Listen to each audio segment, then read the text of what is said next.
Assalamualaikum warahmatullahi taala wabarakatuh. Salam sejahtera kepada semua para pelajar yang mengambil subjek CTU 552, iaitulah subjek falsafah dan isu semasa. Semoga kita terus dalam keadaan sihat walafiat dan dapat meneruskan lagi sesi pembelajaran kita secara di tempat masing-masing kerana negara kita masih lagi berhadapan dengan pandemik COVID-19. Minggu ini kita punya perbincangan masih lagi dalam bab yang ketujuh. Kita membincangkan kesinambungan daripada perbincangan yang lepas yang berkaitan dengan ideologi semasa. Pada minggu lepas kita telah diperdengarkan oleh Ustaz Najib berkenaan dengan ideologi yang muncul di zaman modernism, antaranya secularism, iaitulah disebut zaman enlightenment rationalism, dan berkesudahan dengan kemunculan pada zaman postmodernism yang dikenali sebagai pasca modernism. Di sana dinyatakan perbezaan di antara dua aliran pemikiran ini. Jadi kita akan sambung lagi, kita akan tengok kepada aliran pasca modernism yang kali ini akan memberikan fokus kepada satu cabang utama daripada aliran pemikiran pasca modernism ini yang dinamakan relativism. Baik. Jadi tiga aliran pemikiran yang ada secara generalnya yang dinamakan yang pertama enlightenment rationalism, modernism itu iaitu satu aliran pemikiran bangkit yang menolak aliran pemikiran agama, menolak golongan agamawan kerana merasakan pemikiran agama adalah konservatif, jumud. Maka kebangkitan dilakukan. Terutamanya di zaman Renaissance, zaman keluarnya orang-orang Barat Eropah ini daripada zaman kegelapan mereka. Mereka menolak golongan agamawan di tempat mereka. Penentangan berlaku. Muncullah secularism sebagaimana yang dibincangkan yang lepas, mengasingkan topik agama dan juga topik dunia. Kerana dianggap sebagai satu perkara yang mengekang kepada kebebasan dan juga mengekang kepada kemodenan yang ingin dibawa dalam kehidupan. Maka di akhir, di penghujungnya itu, maka bangkit pula satu zaman postmodernism. Aliran daripada pasca modernism melihat kepada zaman modernism ini berakhir pada tanggapan mereka. Mereka melihat aliran modernism ini tak mampu lagi nak berkembang, maka mereka mengangkat nilai-nilai pemikiran yang bersifat sebagai satu tindak balas kepada aliran modernism, yang mana dua pemikiran ini adalah bertentangan di antara satu sama lain dan telah dinyatakan perbezaan di antara kedua pemikiran ini. Asasnya modernism ini bersifat menekankan satu yang objektif. Manakala pasca modernism ini adalah yang bertentangan. Dia tidak melihat kepada sesuatu objektif tapi melihat kepada subjektif, berubah-ubah. Maka bagaimana? Nanti kita akan tengok. Maka dua blok ini bertentangan di antara satu sama lain walaupun pasca modernism ini kebangkitannya itu bukanlah mensasarkan secara langsung kepada pemikiran agama, tetapi aliran dari sudut yang dinisbahkan kepada pemikiran Barat, basic adalah satu, iaitulah view of life without God-centric. Sudut pandang tanpa paksi ketuhanan. Maka sekalipun dia menentang ataupun tidak balas kepada pemikiran aliran modernism, hakikat dia hanya terus menyambung akan penentangan kepada pemikiran agama. Dan bahaya apatah lagi jika melibatkan kita aliran agama Islam, kerana di sana adanya dasar dan prinsip yang berbeza. Kita akan tengok bagaimana yang dimaksudkan dalam pasca modernism menerusi satu pemikiran yang cabang utamanya iaitulah relativism. Baik. Jadi relativism ini adalah cabang utama dari pemikiran pasca modernism. Iaitu pemikiran yang muncul pasca modernism, menolak untuk pemikiran yang berada zaman modernism. Pasca modernism sebagaimana yang telah dinyatakan dalam sejarah dia pada minggu lepas punya perbincangan, hakikat dia mensasarkan modernism, ketidaksetujuan mereka terhadap pemikiran modernism yang ada ketika itu. Dan dilihat sebagai modernism ini sudah tidak boleh lagi nak berkembang. Maka memerlukan satu teori ataupun satu corak pemikiran yang baru untuk nak meneruskan lagi perkembangan yang telah mereka capai, kebebasan asal daripada mereka merasakan mereka ini terkongkong dengan sentimen atau doktrin agama yang berlakunya khusus di Eropah ketika itu. Namun hakikat dia walaupun demikian, ia juga memberikan kesan kepada pemikiran keagamaan secara langsung. Terutamanya yang kita sebut, kalau saya ni sebut adalah agama Islam lah. Maka adalah perkara-perkara yang memang jelas bertentangan pada prinsip dan dasar agama Islam. Jadi bagaimana yang kita akan nampak relativism ini menjadi ancaman kepada pemikiran manusia dan juga kepada pemikiran agama Islam. Kita akan lihat bagaimana yang disebutkan kriteria-kriteria ataupun apa corak pemikiran dia tadi itu. Maka inilah kita boleh melihat tasawur ataupun gambaran pemikiran tadi. Baik, ini gambar-gambar di antara yang disebutkan sebagai tokoh-tokoh di zaman pasca modernism. Di antara gambar-gambar tokoh mereka. Baik. Di mana pemikiran relativism ini disebutkan sebagai corak pemikiran yang mengambil satu teori yang dibawakan oleh Protagoras, seorang ahli falsafah Greek, yang mana Protagoras menyatakan man is the measure of all things. Ini menjadi dasar ataupun corak utama pemikiran relativism ini. Apa maksudnya? Manusia adalah ukuran dalam semua perkara. Dia bersifat relatif. Kebenaran tadi bergantung kepada bagaimana manusia itu fikir. Kalau manusia ni berfikir sesuatu itu benar, maka benarlah pada manusia itu. Sekalipun manusia yang kedua memikirkan sesuatu itu benar, maka benarlah juga. Walaupun kedua-dua apa yang difikirkan tadi itu bertentangan.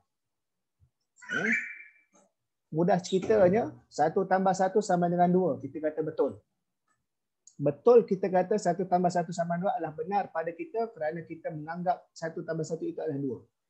Manakala akan ada orang yang menyatakan 1 + 1 adalah 3. Dia kata 1 + 1 adalah 3. Dia kata betul. Maka betullah pada orang yang menyatakan 1 + 1 adalah 3.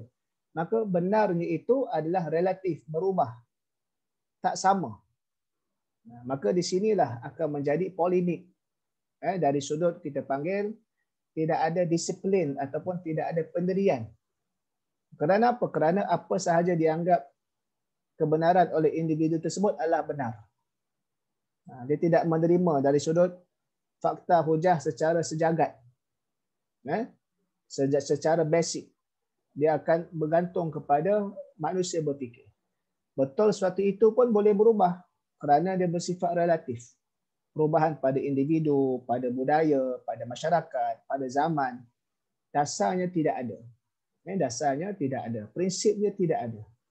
Kerana meletakkan ukuran pada semua perkara adalah tertaluk kepada manusia semata-mata. Baik. Maka relatif, kalau dilihat maksudnya adalah kata antonim bagi mutlak dan absolut. Mutlak. Dia adalah tidak terikat. Relativism merupakan satu istilah yang digunakan untuk menggambarkan sesuatu perkara yang bersifat tidak tetap dan mutlak. Ianya boleh berubah mengikut suasana persekitaran. Benarnya itu tidak semestinya benar pada orang lain. Betulnya sesuatu itu tidak semestinya betul pada sesuatu yang lain. Maka dia terlampau seni kerana tidak ada satu garis panduan, tidak ada satu paksi yang mengikat. Menjadikan kerosakan kerana masing-masing boleh menilai tafsiran masing-masing. Kalau ada 1,000 manusia, kita tahulah 1,000 kerenahnya. Maka tidak ada satu keselarasan, tidak ada standard ukuran yang mana untuk nak menentukan mana satu yang benar, mana satu yang salah. Doktrin bahawa ilmu, pengetahuan, kebenaran dan nilai moral ditentukan secara berkait dengan budaya masyarakat dan konteks pensejarahan. Di antara ancaman kepada pemikiran agama Islam, semua tidak boleh ada agama yang menyatakan ia adalah benar. Sedangkan dalam Islam meletakkan prinsip inna dina indallahil Islam, sesungguhnya agama yang benar diterima di sisi Allah hanyalah Islam. Kerana agama ni semua betul, ada persejarahan dia dan penerimaan masyarakat terhadap agama tersebut, termasuklah kepercayaan-kepercayaan yang kita lihat, kepercayaan karut yang lain. Kerana apa? Kerana benda tadi tidak boleh nak dihukum. Kerana mereka benar pada kepercayaan yang menerima akan masyarakat yang menerima kepercayaan tersebut. Kebenaran dinilai relatif, tidak mutlak dan saling berbeza antara budaya dengan budaya lain, individu dengan individu yang lain dan situasi dengan situasi yang lain. Maka dia tidak ada satu kayu ukur atau standard. Teori atau pengetahuan bahawa penilaian adalah relatif dan berbeza-beza menurut situasi, peristiwa dan individu yang mengalaminya. Ini semua nak menunjukkan bahawasanya relativism ini asas konsep dia adalah relatif, mutlak, absolut. Tidak ada kayu ukur, tidak ada yang distandardkan. Maka ikutlah cara masing-masing.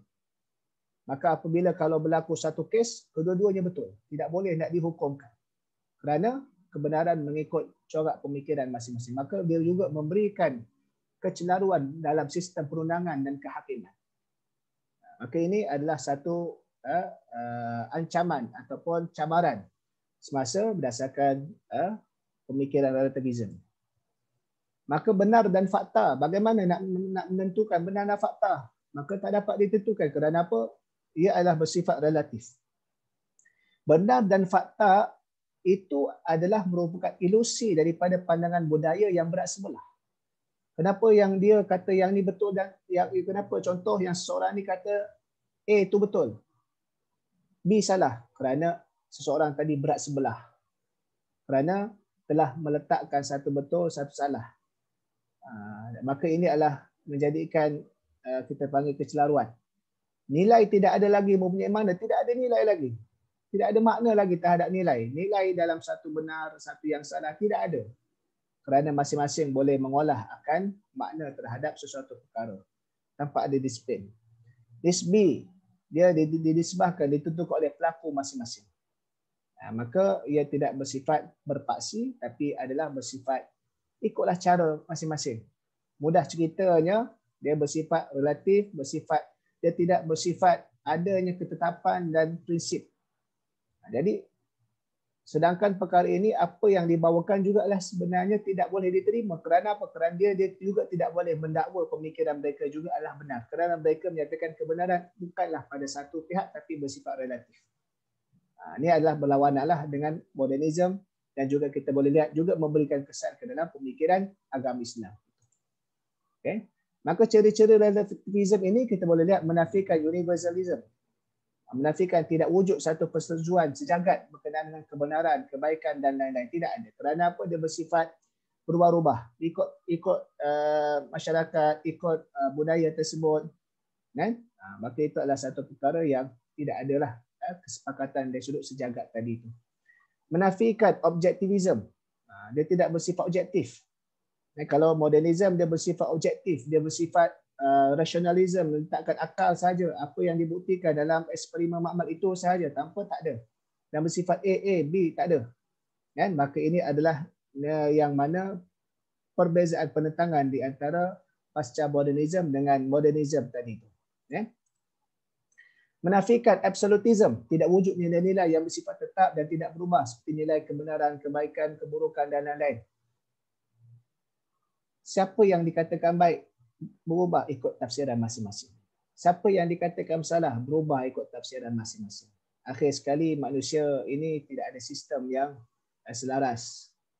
Kalau kita buat contoh, mudah cerita, kalau kita buat contoh, kalau dalam sistem yang kehidupan kita di atas penggunaan jalan raya, tak ada siapa betul, tak ada siapa salah. Kerana apa? Masing-masing. Tapi kalau kita lihat, kita ada standard dari sudut keselarasan dalam penentuan sesuatu, maka siapa yang bercanggah dengan ketetapan, syarat atau undang-undang tadi itu, maka dikira salah. Maka bagi relativism tidak ada. Ya. Menafikan monism, tiada bidang yang menjadikan hanya satu pandangan, penilaian dan norma yang tepat. Ada. Relativism mungkin menerima nilaian setempat, tempatan, local monism, tetapi bukan nilaian sejagat universal. Dan apa? Pada budaya masyarakat itu adalah budaya masyarakat itu, tidak budaya masyarakat yang lain. Maka ini adalah satu, kita boleh lihat bagaimana kerangka relativism ini secara dasarnya tidak ada perkara yang mutlak, dia bersifat mutlak, tidak ada perkara yang bersifat berpaksikan yang secara disiplin, dia tak ada prinsip dan dasar dia. Maka yang keduanya dia adalah bersifat berubah-ubah mengikut penilaian masing-masing tadi itu, sehingga kan pertimbangan di antara benar salah, buruk baik tadi itu tak boleh nak diukur atas pertimbangan masing-masing. Maka relativism menafikan kebenaran mutlak, maka secara langsung menjadi cabaran kepada kepercayaan keagamaan. Kerana asas dalam kepercayaan keagamaan adalah bersifat dogmatik, iaitu tidak boleh diubah dan dicabar. Penerimaan kepercayaan mestilah bersifat absolut. Jadi keagamaan, kepercayaan agama mestilah dogmatik, tak boleh ubah, mestilah bersifat tetap, mestilah ada dasar dia, ada prinsip dia. Maka kalau begitu tak boleh. Contoh yang paling mudah, jika aliran pemikiran ini dibawa kepada nilai agama, maka tidak boleh mengatakan agama Islam adalah yang benar berbanding agama yang, sedangkan itu prinsip bagi penganut agama Islam terhadap mereka berhadapan dengan pelbagai agama-agama yang lain. Toleransi diberikan kepada nilai kemanusiaan dan kemasyarakatan, tapi dari sudut dasar menganggap agama Islam adalah agama yang benar dan diterima oleh Allah Subhanahu Wa Taala, itu tak boleh. Maka itu adalah satu perkara yang bertentanganlah dengan kepercayaan agama. Kan? Baik, agama meletakkan siapa yang ikut perintah Allah dia baik, siapa yang bercanggah dengan perintah Allah dia jahat. Maka kalau nilai pemikiran relativism tak boleh anggap demikian. Maka ini adalah satu perkara yang mana bertentangan sama sekali lah. Sebabkan itu dari sudut keagamaan, relativism ditolak kerana relativism menyatakan bahawa kebenaran pada masing-masing tidak bersifat mutlak, kebenaran dilihat pada pelbagai sudut yang berubah-ubah. Maka ini antara cabaran yang berlaku. Intipati cabaran ideologi semasa yang sedang dihadapi oleh umat manusia lokal dan global yang terbit dari pemikiran falsafah relativism yang menafikan kewujudan hakikat dan kebenaran yang boleh diketahui di luar diri sendiri, sebaliknya bergantung pada kerangka pemikiran masing-masing. Menjadikan manusia ini tak dapat nak diuruskan, menjadikan kehidupan manusia ini tidak dapat nak disistematikkan, tidak ada dasar, tidak ada prinsip dia. Maka di sinilah antara yang menjadi cabaran semasa berdasarkan ideologi yang ada ini menerusi aliran pemikiran relativism. Nanti insya-Allah kita akan sambung lagi pada bahagian yang kedua.